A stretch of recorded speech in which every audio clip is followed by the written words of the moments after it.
আজকে আমি বানাতে যাচ্ছি পনির মাশরুম। পনির মাশরুম বানাতে তো পনির চাই, মাশরুম তো চাই, আর তার মধ্যে যেসব ইনগ্রেডিয়েন্ট চাই সেগুলো আমি বলছি।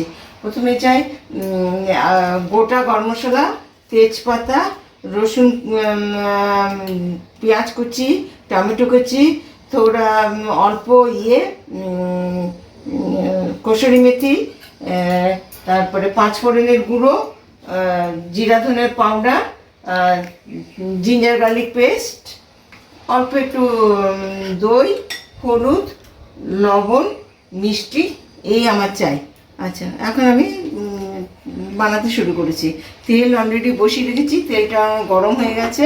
তেলের মধ্যে প্রথমে ডাললাম আখা গরম মশলা,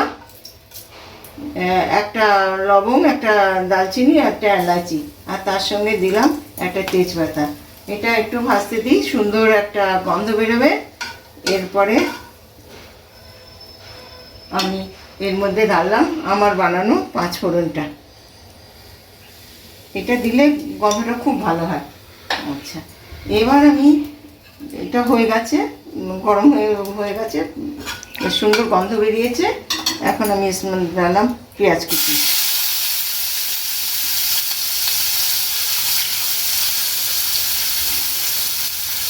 পেঁয়াজ কুচি আর টমেটো কুচিও ঢেলে দিলাম। আর নিচে একটু লবণ দিলাম, এর কারণে তাহলে তাড়াতাড়ি এটা মজে যাবে।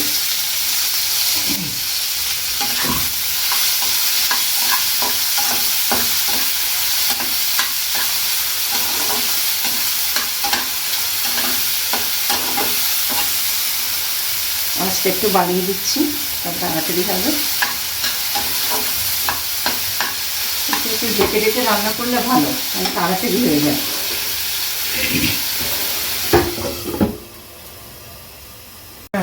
আমি মাঝে মাঝে এটাকে ঢাকা অবস্থা নাড়িয়ে নিয়েছি। আমার মোটামুটি পেঁয়াজ টমেটো ভাজা হয়ে গেছে, এই দেখুন কি সুন্দর ভাজা হয়ে গেছে। আর এর থেকে একটা খুব সুন্দর গন্ধ বেরোচ্ছে। এর মধ্যে দিলাম কাঁচা লঙ্কা বাটা। আমরা একটু ঝাল খেতে ভালোবাসি, তাই একটু ঝাল দিতে করে দিলাম। আচ্ছা, তারপরে দিলাম জিঞ্জার গার্লিক পেস্ট। এটা তো বাজারে কিনতেই পাওয়া যায়।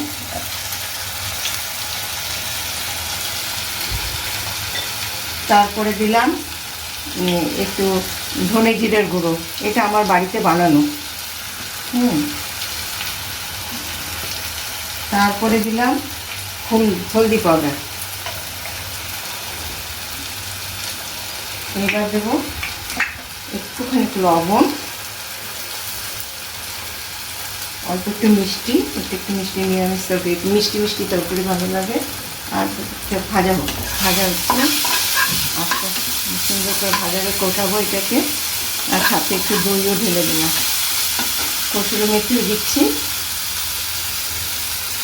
2 চামচ দই জ্বালছি।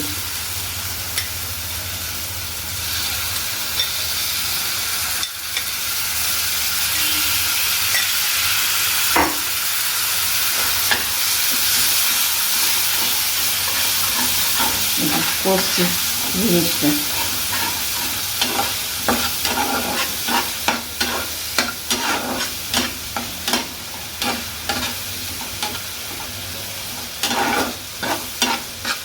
কষতে কষতে এখানে তেল ভেসে উঠবে। যতক্ষণ এটা না ভেসে ওঠে ততক্ষণ এরকম করে কষতে লাগবে এটাকে।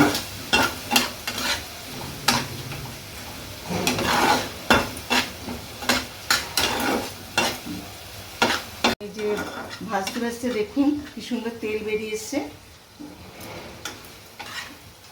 তেল বেরিয়ে এসছে। আমার মোটামুটি কষানো হয়ে গেছে। এখন এর মধ্যে আমি দেবো, মাশরুমটা দিয়ে দিলাম, আর পনিরটা দিয়ে দিলাম। আর একটা কথা, পনিরটা আমি আগে থেকে একটু ভেজে রেখেছিলাম। না ভেজে রাখলেও হয়, আমি একটু ভেজে রেখেছি।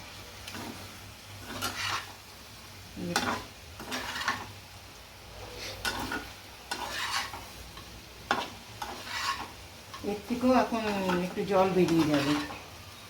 গরম হলে একটু জল বেরাবে, কারণ মাশরুম থেকে জল বেরায়।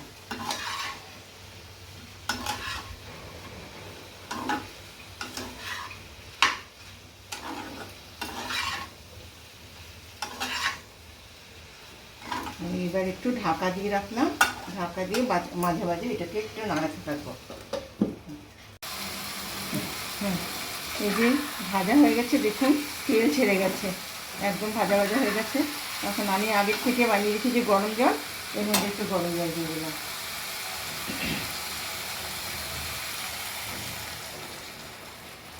এখন এটা একটু ফুটতে দেবো, এটাকে একটু ফুটতে দেবো, ঢাকনা দিয়ে দিলাম, দিয়ে এর ফুটতে দিলাম, ফুটে যা। তারপর ধনেপাতা আর গরম মশলা দিয়ে একটু ঘি, গরম মশলা আর ধনেপাতা দিয়ে নামিয়ে দেবো।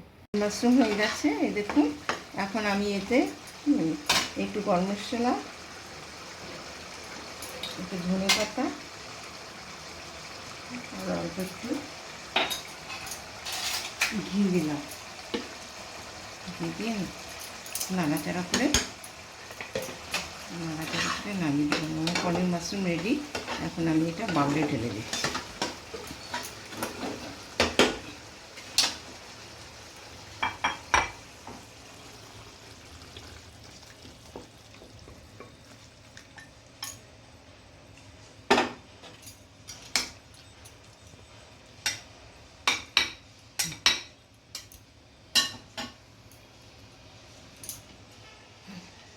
এইটা যদি আপনাদের পছন্দ হয় তাহলে আপনারা লাইক করবেন, শেয়ার করবেন আর আমাকে সাবস্ক্রাইব করবেন।